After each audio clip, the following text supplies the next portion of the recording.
ساری فیض یاب تھی، اقتدار میں مت بھی ماری جاتی ہے نا. جو جینون پولیٹیکل ورکر ان کے ہاں تھے، جو آج تھوڑے رہ گئے ہیں ان کے ساتھ، تو وہ بھی بیانیاں ان کے ہاں، وہ بیانیاں، لڑائی، اور خان صاحب کی اپنی طبیعت میں بھی لڑائی شامل تھی کہ پولیٹیکل فورسز سے ڈائلاگ نہیں ہو سکتے. اگلے دن میں نے علیمہ خان صاحبہ کا انٹرویو تھوڑا سا سنا کہ ہم سے بھی غلطی ہوئی، یا جو ہمارے ساتھ ہو رہا ہے اللہ نہ کرے کسی اور کے ساتھ ہو. تو میں سمجھتا ہوں ان کے اسی بیان سے ہی آگے شروع کر بہت لینا اچھی چاہیے. بات ہے میرا خیال ہے. اگر انہوں نے میرا خیال اسی بیان سے ہی آگے چلنا چاہیے. اسی بیان سے اگر پولیٹیکل فورسز یا اسٹیبلشمنٹ یا اسٹیک ہولڈرز اسی بیان سے آگے چلیں. کیا یہ مناسب ہے کہ بہنیں 1 ماہ سے جیل کے باہر کھڑی ہیں ملنے کے لیے؟ کون سی قیامت آ جائے گی؟ دیکھیں جی، جو چیز غلط ہو رہی ہے نا، اب یہ میرے سے تو توقع نہ رکھیں کہ میں آنے اور اس کو کہوں کہ یہ ٹھیک ہو رہا ہے.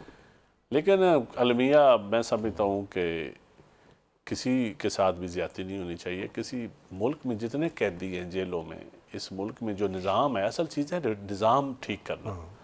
کیا ہم نظام ٹھیک کرنے کی طرف جا رہے ہیں؟ کیا ہم کون سا نظام ہے جو ہم نے ٹھیک کیا ہے؟ میں کسی ایک کو بلیم نہیں دیتا، لیکن میرے خیال میں ہم نے نظام بہت کم ٹھیک کیا.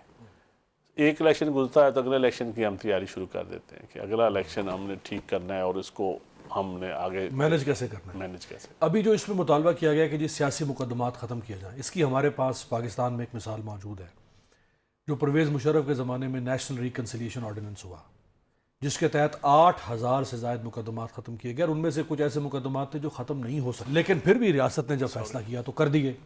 آج تو بہت سارے مقدمات صرف سیاسی انتقامی مقدمات ہیں. کیا فرق پڑتا ہے اگر لیکن میں سمجھتا ہوں کہ مقدمات، یہ فیصلہ آپ اور میں نہیں کر سکتے کہ کون سے سیاسی ہیں کون سے انتقامی ہیں. لیکن کیا عدالتیں انصاف دینے کے قابل ہیں؟ کیا عدالتوں پہ عوام کا اعتماد ہے؟ آپ نظام عدل پہ سوال اٹھا رہے ہیں نا، تو نظام عدل پہ سوال عوام بھی اٹھا رہی ہے اور عوام وکٹم ہے. کوئی بھی اس کا بینیفیشری عوام میں سے نہیں ہے. ایون پیپلز پارٹی کا بھی بینیفیشری اس نظام عدل کی نہیں رہی. پیپلز پارٹی نے جو جتنی مشکلیں جیلی ہیں اس نظام عدل کی وجہ سے جیلی ہیں. اور میں سمجھتا ہوں کہ اب نظام عدل اگر عدل نہیں ہوگا، ریفارمز نہیں ہوگی، تو نظام کیسے چلے گا؟ اور کوشش کو کرنے کی کوشش کی جاتی ہے تو نہیں ہو سکتا، کیونکہ جمہوریت مضبوط ہے. پارلیمان کی اس کی شکل ہی ایسی ہے کہ وہ اس کی تعداد ایسی ہے کہ کوئی ایک پارٹی اپنے مینیفیسٹو پہ عمل ہی نہیں کر سکتی. اور چند صاحب جو ریزرو سیٹس کا معاملہ جو ہے وہ اب پھر سپریم کورٹ کے آئینی بینچ نے شروع کر دیا ہے. تو اچھی بات ہے. لیٹس سی کہ آئینی بینچ کیا کرتا ہے اور کہاں تک چلتا ہے. لیکن جو سپریم کورٹ کے لیکن 12 جولائی کو فیصلہ دیا تھا منصور علی شاہ نے کہ ریزرو سیٹس جو ہیں وہ ساری کی ساری ان سے نہیں لی جا سکتی پی ٹی آئی سے، اتنی ان کی بھی بنتی ہیں. دیکھیں جی، میں سمجھتا ہوں جس کی بھی بنتی ہیں، جو جینون چیز ہے، جو آئین میں لکھی ہوئی چیزیں ہیں، ان کو میرے خیال ہے عوام کی امنگوں کے مطابق ہی کرنا چاہیے. جو جس کا حصہ ہے نہ آپ سے چھینی جا سکتی جو ہیں، نہ عوام ان سے کی امنگوں کے مطابق آپ نہیں کریں گے تو آپ آئین کی روح سے انحراف کریں گے. اگر ہم نے آئین سے انحراف کرنا ہے تو پھر ریاستیں یا ملک بڑے مشکلات میں آ جاتے ہیں، جو پاکستان آیا ہوا ہے. لیکن یہ بھی بڑا دیکھنا یہ ہے اب اس سے نکلا کیسے جائے. ایک ضمنی سوال، ایک بڑا اسی چونکہ مجھے یاد آ گیا ریزرو سیٹوں سے، جہاں سے یہ مسئلہ شروع ہوا تھا وہ پی ٹی آئی کے انٹرا پارٹی الیکشن سے شروع ہوا تھا نا. وہیں سے پھر اسی کو جواز بنا کے سمبل چھینا گیا الیکشن سے پہلے، اسی کو جواز بنا کے ریزرو سیٹیں لی گئی. دیکھیں اب آپ 3 پارٹیز کے الیکشن اس مہینے میں میں جے یو آئی، قواف لیگ اور پیپلز پارٹی. الیکشن کمیشن نے تینوں جماعتوں کے رزلٹ تسلیم کیے. پی ٹی آئی جو الیکشن کرواتی ہے کہتے نہیں مانتے. دیکھیں جی، اگر تو یہ الیکشن کمیشن تو کبھی بھی آئیڈیل نہیں رہا ہمارے ملک میں. میں اس الیکشن کمیشن کے بیہاف پہ آپ کو جواب نہیں دے سکتا، لیکن اتنا میں کمنٹ ضرور کر سکتا ہوں کہ ہمارا الیکشن کمیشن اگر آپ کہیں نا بڑا آئیڈیل ہے تو بالکل نہیں ہے، یہ جھوٹ ہے. آئیڈیل نہیں ہے، لیکن اس سے ہم نکل کیسے سکتے ہیں؟ اب نکلنے کی ذمہ داری جو ہے وہ سب سے زیادہ پی ٹی آئی پہ ہے، جو اس وقت اپوزیشن میں ہے، جو اس وقت ایک طرف لڑائی بھی لڑ رہی ہے، ایک طرف منتیں بھی کر رہی ہے، ایک طرف ہٹ درمی کا بھی مظاہرہ کر رہی ہے، ایک طرف بار بار کہتی ہے کہ ہم نے اسٹیبلشمنٹ سے بات کرنی ہے، ایک طرف سسٹم کے اندر آتے بھی نہیں ہیں، سسٹم کے اندر بیٹھ کے پولیٹیکل فورسز کو انگیج بھی نہیں کرتے. کس بنیاد پہ انگیج نہیں کرتے؟ جینون انگیج کیوں نہیں کرتے؟ کیا وہ سمجھتے ہیں کہ ہم انگیج کریں گے تو عوام میں ہماری حمایت کم ہو جائے گی؟ تو عوام کتنا عوام ان کے لیے لڑی ہے یا کتنا عوام نکلی ہے باہر؟ 1,00,000 ووٹ ہوتا ہے ایک حلقے سے، کیا 1,00,000 بندہ کبھی نکلا ہے ایک حلقے کا؟ جتنے ان کے ایم این اے ہیں 90 لاکھ بندہ تو نکلنا چاہیے تھا اس حساب سے. تو پھر 90 لاکھ نہ بھی نکلے، اگر 50 بھی نکلے تو کتنے بن؟ ظاہری بات.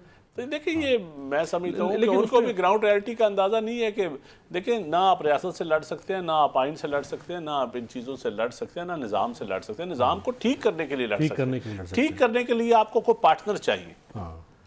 آپ کو پارٹنر پولیٹیکل فورسز ہیں، آپ کی برادری پولیٹیکل فورسز ہیں، آپ کے ہم خیال پولیٹیکل فورسز ہیں. ٹھیک ہے اختلاف ہو سکتا ہے، آپ کو کسی کی لیڈرشپ سے ہو سکتا ہے، کسی کے ورکر سے ہو سکتا ہے، کسی کے نظریے سے ہو سکتا ہے، لیکن پولیٹیکل لیڈرز کا کام کیا ہے؟ اگر پیپلز پارٹی اور فلیکسیبل ہو کے یا اپنی اس کی ذہانت کا امتحان کہاں پہ ہے کہ وہ اپنے دشمن کو دوست بنائے. اگر پیپلز پارٹی اور پی ٹی آئی اگر آپ اپنے دوست کو دشمن بنا دیں گے بجائے دشمن کو دوست بنانے کے. صحیح ہے. اگر پیپلز پارٹی اور پی ٹی آئی ساتھ بیٹھنا چاہیں اور پاور میں آنا چاہیں، دیکھیں پاور اس وقت ایشو نہیں ہے. ریاست دیکھیں دے گی اجازت. امیر عباس اس وقت پاور ایشو نہیں ہے. جی. اس وقت ایشو ہے اس ملک کو آگے لے کے چلنا، اس ملک میں ریفارمز کرنا. میرا ایک فکر غلط ہو سکتا ہے، میں کہتا ہوں 80% عوام اس نظام کی وکٹم ہیں، اس نظام کی زخم خورد ہے. بالکل. اس میں کسان ہے، اس میں آپ کا کیمرہ مین ہے، اس میں آپ کا نیب کا صد ہے، اس میں آپ کا دیہڑی دار ہے، ٹانگے والا ہے، رکشے والا ہے، آپ کا چھوٹا سا مزدور ہے، ہاری ہے. وہ سارے ان کو کیا مل رہا ہے؟ کیا یہ اوور ہیڈ برج، یہ سڑکیں، یہ پارکس، یہ گالف کورس، یہ ان لوگوں کے لیے بن رہے ہیں؟ اس کا بینیفیشری کتنے لوگ ہیں؟ 10%. اشرافیہ اشرافیہ 5%، 10-15% آپ اور میرے جیسے لوگ جو کسی اچھے ادارے سے جاب کرتے ہیں، یا میں سیاست کرتا ہوں تو یا میں ایم این اے رہا ہوں یا میں نے الیکشن لڑنا ہے. ہم 5-7% ہم بنتے ہیں جو بینیفیشری ہیں. 5% وہ جو ڈائریکٹ موجیں کر رہے ہیں، جو اس نظام کو نچوڑ رہے ہیں. 80% لوگ نہیں ہیں. 80% لوگ بینیفیشری نہیں ہیں. تو 80% کو آپ نے بینیفیشری بنانا ہے. بینیفیشری صرف آپ نے بینظیر انکم سپورٹ پروگرام کا نہیں بنانا، اس نظام کا بینیفیشری بنانا ہے. تو نظام کا بینیفیشری تو تب ہے ان کو عدل مل رہا ہو، ان کو ہاسپٹل میں دوائی مل رہی ہو، کسان کو گندم کی قیمت ٹھیک مل رہی ہو، اس کے بچے اس قیمت سے پڑھ رہے ہوں، وہ خرچے نکال کے اتنے پیسے تو اس کے پاس بچے کہ اپنی بیٹی کی شادی عزت کے ساتھ کر سکے. یہ جو تنخواہ لے رہا ہے اتنے پیسے تو اس کے پاس بچے کہ اپنے گھر تنخواہ بچا کے لے جا سکے، یا ادھر کنٹین پہ ہی کھا کے یا کرائے کے رکشوں میں یا ویگن پہ سفر کر کے کیا تنخواہ بچتی ہے. تو اس نظام وہ نظام ٹھیک کرنا پڑے گا. نظام کے لیے پی ٹی آئی کی میں سمجھتا ہوں ذمہ داری ہے کہ وہ نظام کو ٹھیک کرنے کے لیے. تنخواہیں تو وزراء کی بڑھی جا رہی ہیں. دیکھیں اس حالت میں کوئی تنخواہیں کہیں بڑھی جا رہی ہیں، کہیں 5 پلاٹ مل رہے ہیں، 100 گنا تنخواہ میں اضافہ. کہیں دیکھیں ممبر پارلیمنٹ کی تنخواہ کوئی دن زیادہ نہیں ہے. میں کوئی سو ممبر نہیں ہوں، میرے مخالفین تنخواہ لے رہے ہیں نا. صحیح. لیکن ایک جینون حالات کے مطابق دنیا سے آپ کمپیریزن کریں، ترقی پذیر ممالک کے ساتھ کریں. لیکن آپٹکس لوگ کہہ رہے ہیں نا جو آپ نے بات کیا. میں وہ اس لیے کہ لوگ بڑی گاڑی کو پسند نہیں کرتے. کیوں گالیاں دیتے ہیں؟ وہ سمجھتے ہیں کہ یہ بڑی گاڑی میرے خون سے آئی ہے. لوگ اچھے کپڑے بھی پسند نہیں کرتے. وہ سمجھتے ہیں کہ یہ جو چمک رہا ہے، حالانکہ کئی بندے جینون بزنس کر کے، جینون مزدوری کر کے، جینون محنت کر کے آگے ترقی کی ہے. بیچارے وہ بھی اس وقت ظالموں کی لسٹ میں آئے ہوئے ہیں. لیکن کچھ شارٹ کٹ کے ذریعے بھی آتے ہیں. میجورٹی شارٹ کٹ نظام بند کر سکتا ہے. ہاں، بہت زبردست بات. بہت بہت شکریہ ندیم افضل چند صاحب، سیکٹری اطلاعات ہیں پیپلز پارٹی کے، اور قومی جماعت کے سیکٹری اطلاعات ہونا بہت بھاری ذمہ داری ہے. آپ کو پارٹی پالیسی کا بھی خیال رکھنا پڑتا ہے، پاور کوریڈورز کا بھی خیال رکھنا پڑتا ہے. لیکن چند صاحب بہرحال بے لاگ گفتگو کرتے ہیں. یہ وہی صورتحال تھی جو کسی زمانے میں انقلاب فرانس سے پہلے تھی. لوگوں کو جس کے ہاتھوں سے صابن کی خوشبو آتی تھی، وہ کہتے تھے ہمارے ہاتھ میلے ہیں، درخت ہیں، اس کے ہاتھ دھلے ہوئے کیوں ہیں. جس نے صاف اجلے ہوا کپڑا پہنا ہوتا تھا، لوگ کہتے تھے کہ ہمارے کپڑے تو میلے کچھ ہیں، اس کے کپڑے دھلے ہوئے کیوں ہیں؟ اس کا مطلب اس نے ہمارے پیسوں سے یہ سب کچھ بنایا. کاش کہ پاکستان کا حکمران طبقہ اس وقت ان چیزوں کو دیکھے. پروگرام میں ایک بریک شامل کرتے ہیں. بریک کے بعد پاکستان تحریک انصاف کے سابق سیکرٹری اطلاعات ہمارے ساتھ ہیں.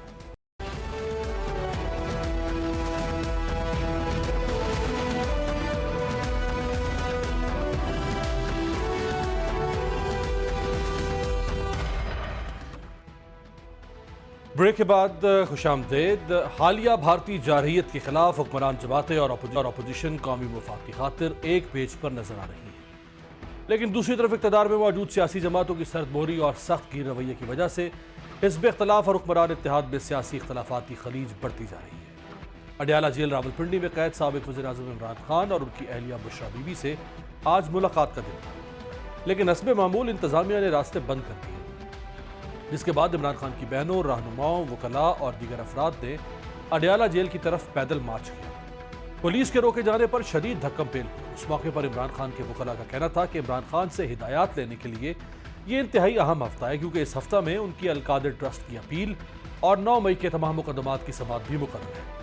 لیکن افسوس کی بات یہ ہے کہ ہمیں عمران خان سے ملنے نہیں دیا جا رہا۔ کافی کشمکش کے بعد عمران خان کی 2 بہنوں کو ملاقات کی اجازت دی گئی، لیکن علیمہ خان کو ملاقات کی اجازت نہیں مل سکی۔ اپوزیشن کی تقریباً تمام جماعتیں سابق وزیر اعظم عمران خان کی رہائی کے تحریک انصاف کے مطالبے کی حمایت کر رہی ہیں۔ اپوزیشن اتحاد کی جانب سے ملک میں نئے انتخابات یا قومی حکومت کے قیام کا مطالبہ بھی سامنے آیا ہے، لیکن یہاں سوال یہ ہے کہ ایک ایسے نظام جہاں پوری عدلیہ کو متنازع قانون سازی کے ذریعے سے اتھل پتھل کر دیا گیا ہو، میڈیا اور سوشل میڈیا کی زبان پر پیک ایکٹ کے تالے ڈال دیے گئے ہوں، کیا ایسے حالات میں اپوزیشن محض زبانی مطالبات سے اپنی بات منوا سکے گی؟ حقیقت یہ ہے کہ تمام اپوزیشن جماعتیں اب تک حکمران اتحاد کے خلاف کوئی مؤثر پالیسی اور حکمت عملی بنانے میں بظاہر ناکام نظر آ رہی ہیں۔ توقع کی جا رہی تھی کہ جے یو آئی فے کی شمولیت کے بعد اپوزیشن کوئی فیصلہ کن تحریک چلائے گی، لیکن یہ خبریں سامنے آ رہی ہیں کہ مولانا فضل الرحمان نے گرینڈ الائنس میں شامل ہونے سے انکار کر دیا، کیونکہ تحریک انصاف مولانا کے تحفظات دور نہیں کر سکی۔ اس ساری صورتحال پر بات کرنے کے لیے ہمارے ساتھ موجود ہے پاکستان تحریک انصاف کے رہنما سابق سیکرٹری اطلاعات جناب رؤوف حسن صاحب۔ بہت بہت شکریہ رؤوف صاحب آپ کے وقت کا۔ مولانا میرا خیال ہے تقریباً آپ کے ساتھ نہیں چلیں گے، یہ بات حتمی طور پہ طے ہو چکی ہے۔ اب تحریک انصاف ان سے مزید رابطہ کرے گی، ان کو قائل کرے گی، یا اب جو کرنا تھا کر لیا، اب ان کے بغیر ہی آگے بڑھا جائے گا؟ تھینک یو امیر صاحب، بہت مہربانی ہے آپ کی۔ دیکھیے مولانا صاحب کے ساتھ ہمارے جو انگیجمنٹ ہے ہماری، وہ جاری ہے، وہ جاری رہے گی، اور ہم چاہتے ہیں کہ اس انگیجمنٹ کو ہم نہ صرف جاری رکھیں بلکہ اس کو فردر ایکسپینڈ کریں، اس کو بڑھائیں۔ لیکن ان کی طرف سے ایک پرنسپل پوزیشن جو ہے وہ سامنے آئی ہے کہ جی ہم اس اتحاد کا کے پلیٹ فارم کے اوپر ایک فریق کے طور کے اوپر شریک نہیں ہوں گے۔ ہم وی ریسپیکٹ دیٹ ڈیسیژن، لیکن ان کے ساتھ ایشو ٹو ایشو بیسس کے اوپر ہماری کولیبریشن اور کنسلٹیشن اور کولیبریشن دونوں جو ہیں وہ جاری رہیں گی۔ پارلیمنٹ کے اندر بھی ہے اور پارلیمنٹ سے باہر بھی ہم ان کے ساتھ رابطے میں ہیں اور رابطے میں رہیں گے، اور کوشش کرتے رہیں گے۔ You never know, some stage جب کہ ہماری یہ تحریک شروع ہو، بلکہ اب تو کل سے شروع ہو رہی ہے، تو شاید وہ بھی ان کا ذہن بدل جائے اور وہ اس میں شریک ہونے کی حامی بھر لیں۔ You never know, but at this stage ہم ان کے بغیر ہی یہ تحریک کل سے لانچ کرنے جا رہے ہیں۔ رائٹ۔ کے پی کے حکومت کے مشیر بیرسٹر سیف سے امریکہ کے جو پولیٹیکل مشن کے وزیر اور کمیشن کے قائم مقام ڈپٹی ہیڈ ہیں، انہوں نے ایک اہم ملاقات کی ہے۔ اس میں امریکی عہدیداروں کو عمران خان سمیت جو سیاسی معاملات ہیں ان کے بارے میں بریف کیا گیا ہے۔ آپ کے علم میں ہے یہ ملاقات، اور اس سے کیا فائدہ حاصل ہو سکتا ہے؟ کوئی 6-7 دن پہلے انہی نے، زیکری ان کا نام ہے جی، جو ان کے ڈپٹی ہیڈ آف مشن ہے، انہوں نے اور ان کے ایسوسیٹ نے چیئرمین گوہر صاحب کو کال آن کیا تھا، یہاں ان کے گھر گئے تھے، میں بھی اس ملاقات میں موجود تھا۔ تو ایک سیریز آف میٹنگز ہو رہی ہیں۔ پہلے گوہر صاحب کے ساتھ ملاقات ہوئی، پھر ہم ہی نے ان کو کہا تھا جی کہ آپ جائیے کے پی میں بھی دیکھیے، تو کے پی میں بھی جو ملاقات ہوئی ہے۔ So basically mutual points of view جو ہیں وہ ایکسچینج ہو رہے ہیں، ہم اپنا پوائنٹ آف ویو ان کو دے رہے ہیں، وہ اپنا پوائنٹ آف ویو ہمیں دے رہے ہیں۔ So these consultative meetings are good، ہونی چاہتی، ہوتی رہنے چاہیے، لیکن ہم باہر صورت ہم اپنے جو معاملات ہیں وہ اپنے تئیں خود ہی حل کرنے کی کوشش کریں گے۔ ہم اس سلسلے میں ہمیں کسی کی مدد کے نہ درکار ہے اور نہ ہی اس کے متمنی ہیں۔ ہم بالکل اس کے بارے میں اگر کوئی ڈاؤٹس ہیں تو ان کو ختم کرنا چاہتے ہیں۔ رائٹ۔ آپ کی نشستوں کا جو معاملہ ہے، مخصوص نشستوں کا، وہ سپریم کورٹ میں آج سے کھل گیا ہے آئینی بینچ کے سامنے۔ پہلے 13 رکنی بینچ تھا، اب اس میں سے 2 جج علیحدہ ہو گئے ہیں۔ کل سے 11 رکنی بینچ کیس کی سماعت باقاعدہ شروع کرے گا۔ سیٹیں تو آپ کو پہلے بھی نہیں مل سکی، پہلے فیصلے کے بعد بھی، اب بھی نہیں ملیں گی، زیادہ سے زیادہ یہی ہوگا۔ اگر آپ کے مخالفین کو مل جاتی ہیں تو پھر کیا کمپوزیشن بنے گی؟ کیا آپ کو فائدہ نقصان ہوگا؟